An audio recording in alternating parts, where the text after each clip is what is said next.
Over the last 3 years, I've had the opportunity to work with over 200 unique founders. The most common questions that I get asked is, Leon, you've built Unfungible using your own content strategy. What type of content should I be creating? And today, I'm going to be sharing with you exactly the answer that I end up giving them. I've built my business Unfungible into a multi-7-figure business entirely off my personal content strategy as a core marketing pillar. Unfungible does not have a brand account, and we have never spent a single dollar on marketing initiatives, KOLs, all of that. Unfungible was built on top of a successful content strategy. So I consider myself qualified to tell you about the 3 types of content that every Web3 founder should be creating.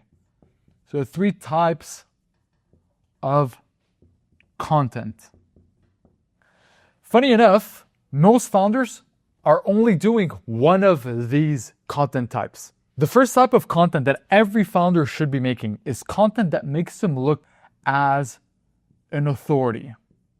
In Web3, people bet on people, especially if you are trying to attract that long-term community member, the type of person that is in it for the project, for the right reasons. They're willing to ride the ups and the downs of a project. That is most likely the type of consumer you're trying to attract. The first thing these people bet on is who is the person behind that project. So what makes an authority? Let's ask ourselves this question. Before we do, make sure you stick around for the next 10 minutes because I'm about to show you my posts and exactly where they fit within each of those 3 categories. So what makes an expert? Let us answer this question. An expert is someone that has opinions. So they have an opinion. They have observations, and then they have experience. This is what an expert has in common. And if you notice my content strategy, it mostly lies under these criteria.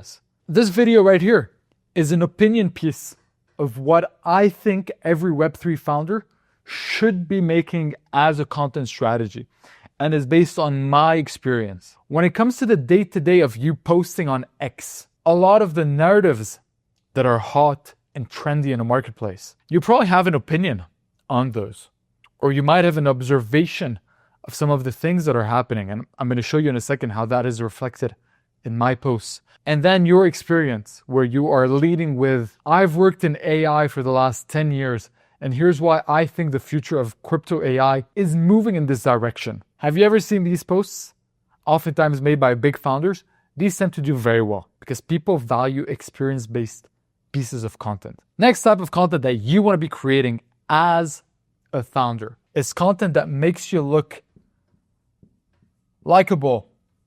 People want to make business with people they like. I need to like you, man. I need to feel that you're a human. I need to know that you are a real, genuine, wholesome individual. And it feels like most people stay away from this category for bizarre reasons that I don't often understand. They steer away from showing their human side. Who are they? What do they do? Outside of being a founder and a thought leader, who are you? What do you do? People want to see this. When people see, this guy is also into, he has a dog, he has a German Shepherd, so do I. Or this guy's into cigars, or he's into the gym, or he has traveled all over Asia to learn about Buddhism. These are all cool that make your brand, your perceived brand, richer. Think of Joe Rogan. It's very hard to put him into one category because Joe Rogan, as an individual, as a character, is very rich. You think of Joe Rogan, you might think UFC, you might think comedy, you might think psychedelics, you might think aliens, you might think fitness and sports, you might think a lot of sauna, a lot of things that make up the Joe Rogan brand. And because of this unique combination of all the things that make him him, he has become a one of one. He has become a unique character where he gets paid for being himself. You try to become the next Joe Rogan, you cannot because you are not him. And most founders, they all look the same, they all sound the same, they all speak the same, they dress the same. What makes you unique? What is your signature? Who is the human behind the PFP? What are your hobbies? What are your life experiences? What have you done? So what is your background? Where have you grown up? That is oftentimes me when I make posts that are on the inspirational side, where I recount the story of when I started building Unfungible 2 years ago. I moved back into my parents' place. Well, I moved back to live with my brother twice, and I shared the same bed with him twice for months on end.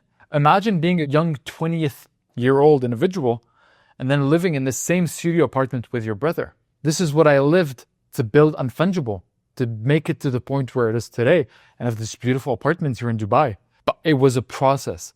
And I showed people and I inspired people through that. I show people, when people think of Leon, they see the gym. They know that I work out. They know it's part of my mindset. They know how I think because I voice the competitive side of me. These are all things people look at Leon and they're like, okay, I know what this guy sounds like. Some resonate with me, some love it, some don't, and that's totally fine. But at least people know that I exist and they know that I am a human beyond the pudgy penguin that I just wear on social media. And then finally, the third type of content are project updates. Now, the reality of things is most founders, this right here is the only type of content that they create. They think that their personal account, like that of have you seen these email push notifications where you're just like, system update, or we've updated our privacy policy. This is how most people, most founders are treating their account. And this is absolutely crushing the potential that they have by tapping into the other types of content pieces. They don't know what type of content they should be creating. So they revert to the obvious one, which is just announcing what they're up to, what the team is doing. And this is needed. Obviously, you are a founder fundamentally, but it is often done in a very uninspiring way and is often done as if it was a broadcast. So before we talk about my posts and how I write content, and I'm going to show you how they rank between these two right here, I want to talk to you about a second about what makes a good project update. And this is one where I often do it on Fungible, but it's very subtle the way we do it. So I've never made a call to action. I've never told people that they should register or they should reach out to us or they should apply through the website. I've never made a call to action, but I've shown the world what does Unfungible look like? What do we do at Unfungible? What do we believe in? What are we working on? And the way I do it is by always following what I call the VET framework, which stands for vision, execution, and team. Where are we going? How do we plan on getting there? And who's the team bringing the vision to life? And one of the things we do, you can also call this core values, the vision that you have, and then experience. So what is our vision and mission? Vision/mission. I like the VET because it's a more flexible method. I'll tell you, at Unfungible, our vision is to create the new standard of Web3. Everyone who has ever interacted with Unfungible as a client has said how professional we are and how they have never experienced this level of customer service, customer support, and delivery excellence in their lives. They never have. When teams join Unfungible, they tell me, Leon, I've been part of a lot of big teams in Web3. Your onboarding process, unmatched. And I sat down one day and I was like, I took all the feedback that is already being given to us. And I'm like, the way Unfungible is making a difference is by creating the new Web3 standard. We are the new Ritz-Carlton standard of Web3. This is the impact that we are trying to make. So now, whenever I try to communicate project updates or I try to talk about Unfungible, I'm not saying, hey guys, by the way, our new product is now live, or hey guys, we're testing out this new founder-led marketing strategy. Who wants to be part of it? Nah, it's boring. Oh, it's going to resonate. It's not even going to perform on the timeline. Instead, I show things that reflect our core values, that reflect our vision and mission. Anytime someone does something or a client or someone talks about the Unfungible standard, I push it like the Unfungible standard. So you are literally, this is mass market propaganda. This is what a project should do. As a founder, you should be selling a lifestyle, a way of living through your project. Your project account should be doing the updates. When someone is looking for the link to the website, or you just announced the testnet is live, or mint is live, or pre-sale is now live, all these links should be found on the project account, not on the founder. It's good to retweet it, obviously, but the founder, the project profile, people go there. I go to the project account to find that information because the founder profile acts in different ways. It moves in different ways. So to make project updates interesting, I would always wrap them into reinforcing my core vision. Let's say testnet is live. Let's say we're working on an L2 or you are launching a new campaign. We are one step closer to building the future of insert category. Testnet is now live. Do you get the point? Did I lose you somewhere? This is good. Perfect. And the reason it is important for us to break it down into these three categories is because oftentimes when people navigate without any direction, they end up optimizing for the one strategy that I tell every single founder not to optimize for, which is getting views and followers. The reality, ladies and gentlemen, is that views do not equal money. You do not get paid as a founder to generate views. You get paid for selling your products, for growing your business. And these right here, being perceived as an authority, likable, and then bringing people into the vision that is your project is what is going to resonate with people. So what we're going to do now, I'm going to share my screen and we're actually going to go through a couple of the posts that I've made just in the last couple of days and show you where they fit. And then I'm going to give you a secret strategy that I use to make content while making it feel effortless. So right here, we got 4 styles of posts right here. And these are a couple of the posts. We're going to be ranking them or just placing them within these categories. So we have opinion pieces, observation, experience pieces, and then lifestyle pieces. Let's talk about it. So right here, notice the cookie, social circle screenshot on the timeline. They perform well because the algorithm, because people pause on the algorithm. This piece of content did very well. This right here is an observation piece of content. So this was an observation. Cookie it went viral. Everyone was talking about it. People were posting screenshots on the timeline. This is an observation of what made people do with this based on my marketing vision, my way of seeing the marketing. Then we have this one. We have arrived. This was me at vegasacquisition.com. This is clearly a lifestyle piece. It also performed pretty well on the timeline. So this right here. Then we have, I spent $3,000 on a singing coach last year. Why? Because the voice is the most important music instrument we were never taught to play. This one got 17,000 views. This right here, you guessed it. It is an experience piece of content, something based on my experience. Then we have this one, study how Miggy humanized Sofan. Before that, Sofan was just another hyped L2. Then Miggy showed up and turned the brand into real, created aura around the brand.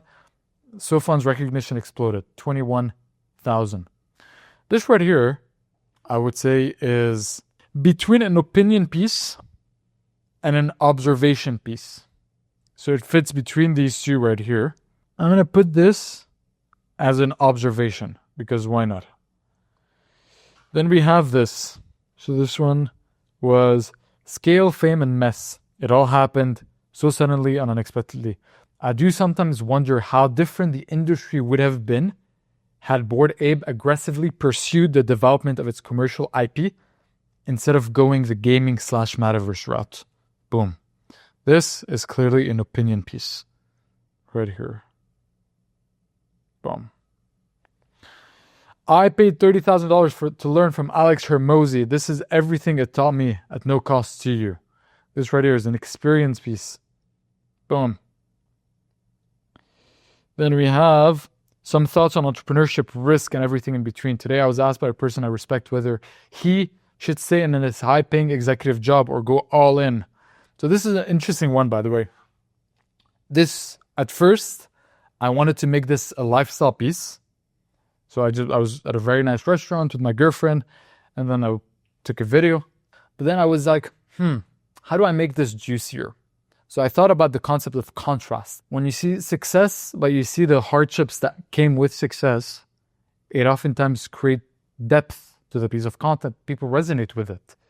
And I'm not one to flex the results of the hard work. I'm one to flex the hard work itself. That is the brand that I've built because that is who I am.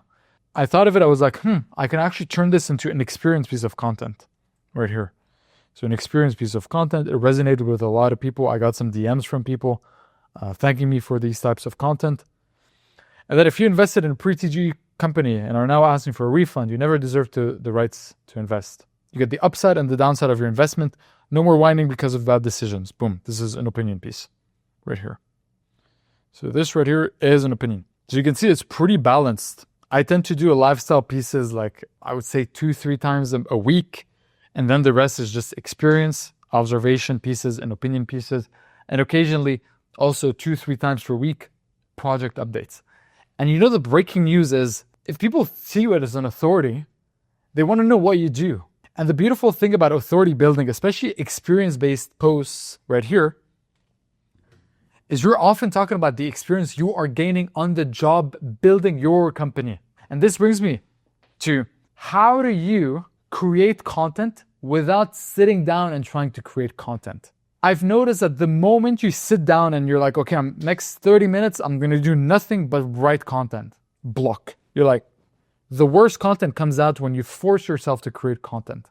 Let me give you this paradigm shift that is going to put everything we just talked about together in one metaphor. Imagine you had a camera crew following you every single hour of the day as you were building your company. What would they see? What would they observe? They would see Leon having a difficult conversation with an employee.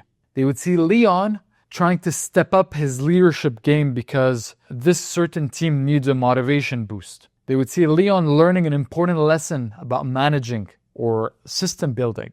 They would see Leon practicing his morning warm-up routine to get his voice riled up so he can speak all day in front of clients. And then they would see Leon go to the gym. My content on X is exactly that. It is a reflection of all the things that I'm living through, hearing, learning, and observing during my day. Let's say a team member told me, Leon, we're hearing from a lot of clients that right now they are uncertain about the market and are thinking of extending their marketing timelines. What is your opinion? That very opinion that I have is going to find its way on X. Literally. My X feed is nothing but a reflection of what I'm learning, growing, and becoming as a founder. And this is the best X content strategy. Because as a founder, you are literally having the job that requires the most personal growth and the most learning. So might as well you bring your community in and you show the world what is it you are going through. Ladies and gentlemen, this is it. The 3 types of content every founder should be creating. Beyond content creation, there are a lot of things that make the role of being a founder in Web3. And there are a lot of hard realities about being a founder. Things that, if unseen or untreated, could become the death toll of your project. So I made a video just about this called the 10 harsh truths about building in Web3. Make sure you watch it by clicking right here.